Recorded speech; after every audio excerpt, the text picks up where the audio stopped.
Chapter 37. The Biography of Parshuram. Om Shri Ganeshaya Namaha. Mudgalacharya continued the narration of the legend to Daksha Prajapati. He said, both of them belong to the lineage of Bhrigu. After performing penance for 1,000 years, Lord Vigneshwara manifested to grant a boon to Jamadagni and Renuka. He said to them, I am pleased by your chanting of the Ekakshara mantra and austere penance. Ask for whatever you desire. Hearing those words, the Bhargava couple was overjoyed. They prayed to Ganaraja with wholehearted devotion. O Ganaraja, our lineage is blessed by your darshan. Blessed is our study of the scriptures. Blessed is our penance. There's no doubt about it. O Prajapati, they felt overwhelmed. They experienced an excitement spread through them. They joyfully sang in praise of Ganesh. They extolled, to Vignapa, the destroyer of obstacles of his devotees, we bow to you. To the creator of obstacles for the non-devotees, to the one who is identified as divine Brahma, we bow to you. To the one without a beginning, to the one without any support, to the one who is adorned with the twisted trunk of an elephant, to Vakratunda, we bow to you. To Ganesha, to the Lord of infinite number of Ganas, we bow to you. To the one endowed with different powers, to the one who creates various differences, to the one who is devoid of differences, to Heramba, we bow to you. To Dhundi, to the one who conducts divine games using immeasurable forms of Maya, to the one who accompanies Siddhi and Buddhi, to the consort of Siddhi and Buddhi, we bow to you. To Swanandapati, who bestows yoga to his devotees, to the embodiment of yoga, to the one who bestows peace, to the form of yoga, we bow to you. To the embodiment of absolute bliss, to the one who bestows enjoyment and liberation, to Lord Lambodara, to Ekadanta, we bow to you. To Mahodara, to the bestower of joy, to the Lord of obstacles, Vignapati, to the one whose flag bears the emblem of a Mushak, to the one whose vehicle is a Mushak, we bow to you. To the one worshipped foremost, to the four-armed one, to the bestower of enjoyments, to the most supreme monarch, Jeshtaraj, to the one who is a mother and father to all, we bow to you. Where even the Vedas, Shiva and other devas and yogis are incapable of describing you in entirety, how can we describe you? So we only bow to you. Singing the praise of Ganesha in this manner, they bowed to him happily. Ganadisha lifted them lovingly and said, O Jamadagni and Renuka, ask for any boon that you desire. I am inspired by your devotion. I shall fulfill it. When they heard the reassuring words of Ganesha, the couple once again offered pranams and said, O Gajanana, if you are pleased with us and wish to grant a boon, then grant us joy-bestowing devotion at your lotus feet. O Vignesha, O Yogisha, grant us happiness bestowing supreme yogic peace, which is most desired by any Ganapatya. Ganesha, the bestower of joy to his devotees, seeing their wholehearted devotion, granted them boons and said, the sutra composed by you will be the bestower of yoga. I shall grant the desires of the reader. O Jamadagni, worship me with a peaceful mind. O Renuka, you will be endowed with a body and will worship me through the path of yoga. Ordinary people will be able to see only your head and not the rest of your body. However, with divine vision, devas will see you in a complete corporeal form. Saying thus, the Lord of Brahmas, Brahmanayaka Ganesha, disappeared. Renuka and Jamadagni returned to their ashram.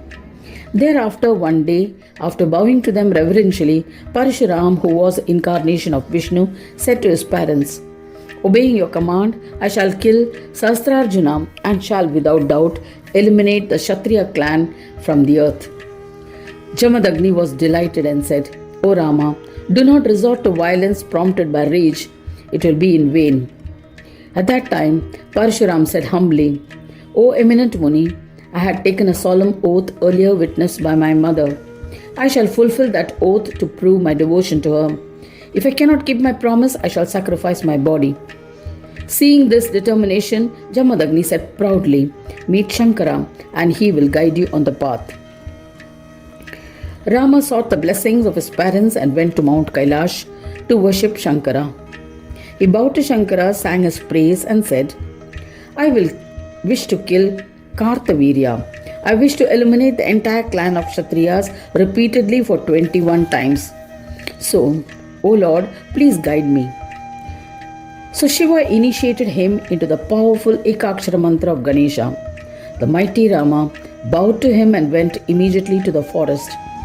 In his previous life, Parshuram, the sixth avatara, a part Amsha of Vishnu, had assumed the avatar of Vamana, fifth incarnation. He remembered the Ganesha penance that he had performed in that incarnation and observed penance in the same manner. Subsisting on air, he chanted and meditated on the Ekakshara Ganesh mantra and performed austere penance. Vignapa was pleased with his samadhi. After 100 years, Gajanana manifested to grant the profound devotee who was performing severe penance a boon. Gananatha said to Bhargava Rama, who was the embodiment of Vishnu, O fortunate one, I am pleased with your penance and worship. I shall grant whatever you ask for. The words of Ganesha was pleasing. He stood up and performed a Dandavat Namaskar. Pranam literally means bowing forward in reverence for a deity or an elder. In Sanskrit, pra means in front of or before, and nama means bending or stretching. Combined, pranama means reverentially bowing before others as a gesture of respect. There are 6 types of pranams. They are Ashtanga. Ashta means 8, Anga means body. Touching the ground with knees, belly, chest, hands, elbows, chin, nose and temple. Second is Sashtang. Sashta means 6, Anga means body parts. Touching the ground with toes, knees, hands, chin, nose and temple. Third is Panchanga. Pancha means 5, Anga means body. Is not to touch the chest and stomach to the floor, but rather sit on the knees with elbows and head touching the floor. Fourth is Dandavat Pranam. It is Dandavat means Danda is stick. Bowing your forehead down and touching the ground. Abhinandana. The fifth one is congratulations to you. Bending forward with folded hands touching the chest. Sixth is Namaskara, bowing to you. It is the same as doing a Namaste with folded hands and touching the forehead. In Sanskrita, Namaha plus te, Namaste. It means I bow to you. My greetings, salutations or prostrations to you. Here, you is not your body but the consciousness within you. He performed a puja of Ganesha and joined his palms in prayer, immersed in the nectar of devotion. With tears flowing down his eyes, he sang praise of Ganesha. Rama extolled, O Gananatha, the one who augments the joys of the devotees, O Lord Gajanana, I bow to you. To the one who loves devotion, to Heramba, I bow to you. To the embodiment of the knowledge of the Vedanta, to the one who can be experienced with mind and expressed by speech, Manuvanimaya, to the one who cannot be expressed by mind or expressed by speech, Manuvani Vihena, to the one who is a form of yoga, I bow to you. To the one who is a bearer of Nirguna, to Gajavaktra, to the one who, with the form of a human endowed with attributes below the neck, I bow to you. To the one with a beginning, to one without a beginning, to the one who bestows everything, to the one who is reverential, to the one worshipped foremost, to Vignesha, to the creator of numerous obstacles, I bow to you. To the one who destroys obstacles of pious devotees, to the one who creates obstacles to non-devotees, to one who is a Lord of Swananda, to Dhundiraja, I bow to you. To the Lord to Vakratunda, to Lambodara, I bow to you. To the one who is the form of absolute peace, to the bestower of Shanti, I bow to you. To Mahodara, to the consort of Siddhi and Buddhi, I bow to you. To the one who traps all by creating infatuations, I bow to you. To the one who always protects his virtuous devotees, to the one who destroys infatuations and confusions, I bow to you. To the one who has destroyed many daityas, to the one who destroys arrogance of devas, To the Lord of Brahmas, I bow to you. To the one who exists everywhere in the form of yoga, to the one who is not in the state of Sanyoga and Ayoga. O Lord Vignesha, any number of words is inadequate to praise it in your to praise you. O Ganadyaksha, Yoga, Sesha, Shiva and others were exhausted trying to describe you in entirety. How can I praise you in entirety? Therefore, I only bow to you, O Lord. Be pleased with me. The words yoga, sanyoga and ayoga are used often in this text. It is necessary for the readers to understand their meaning explicitly. It has been mentioned that Ganesha exists in all objects in the form of yoga.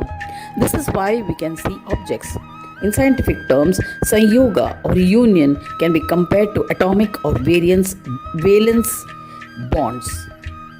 This is energy. We cannot visualize this energy, yet it is a cause of two or more atoms coming together, making an object visible. This energy is not created by humans, but it must have a creator. The creator of this power is Ganesha. Ganesha is an invisible valence bond which exists in all objects. Sanyoga or union is when two molecules come together to form a different substance. For example, creation of water from the union of oxygen and hydrogen molecule. Hence, if we accept that each substance contains Ganesha, then it will automatically imply that Ganesha exists in every Sanyoga. Ayoga is when each atom exists separately as a distinct entity. For example, the body or Deha is created by the union or Sanyoga of the Pancha Mahabhutas. Ganesha exists in the Deha in the form of each element. He is also present in that Sharira or body in the form of the Atma, the soul or Jiva. These elements can be visualized because of the existence of Ganesha, yet is distinct from the element. The five Mahabhutas are distinct. This is Ayoga. In this manner, Ganesha exists in the state of Yoga, Ayoga and Sanyoga of every object. Yet the object is not Ganesha. We visualize him through these objects. He is described as Yoga, Sanyoga and Ayoga, yet he is distinct from them. While extolling thus with devotion, his throat choked with emotion and body was filled with excitement. The superior Muni of the Bhargava clan danced in ecstasy and hailed, "Victory to Vignesha, victory to Hiramba."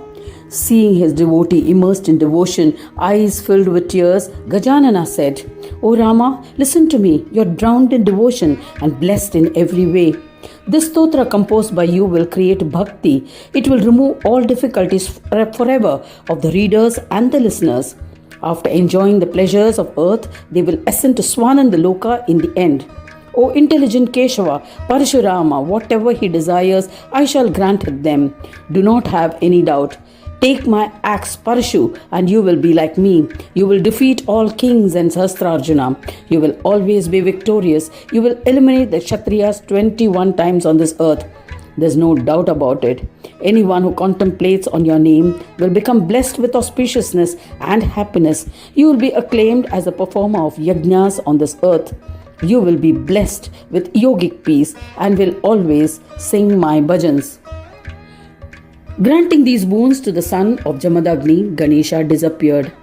Thereafter, he invited some Brahmins and got an idol of Ganesha installed. He performed its puja and Parshuram happily returned to his hermitage with Parshu. He bowed to his parents. With their permission and along with his brothers, he attacked the mighty Kartavirya.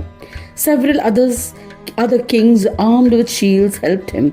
They were mighty and invincible in battle with Devas, but by the grace of Ganesha and the might of Parshu, Lord Parshurama exhibited great valor.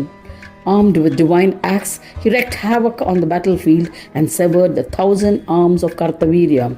Kartavirya succumbed to the powerful blow of an axe. Thereafter, the victorious Parshuram set off on his mission to eliminate all the Kshatriyas. Filled with wrath, he wiped the earth clean of the Kshatriya clan. He would spare the women and children. However, the clan was re-established from the sperms of the Brahmins. He repeatedly attacked and killed all the Kshatriyas. In this manner, he killed all the Kshatriyas repeatedly for 21 times. He fulfilled the vow made to his mother by offering their blood and performing the rites. The illustrious warrior performed a yajna and then donated all the captured land on the earth to Brahmins. He had no place to stay. So the ocean, who was frightened of being targeted by Parshuram, created a new land for him.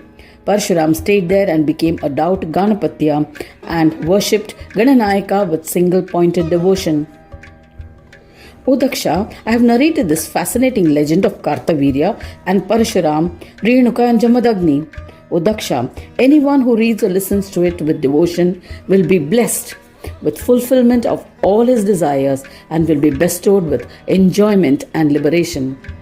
Thus ends the 37th chapter titled Biography of Parshuram in the third khanda of the Purana Upanishad, Srimad Mudgal Puran, describing the legends of Mahodara, dedicated to Sri Gajanana.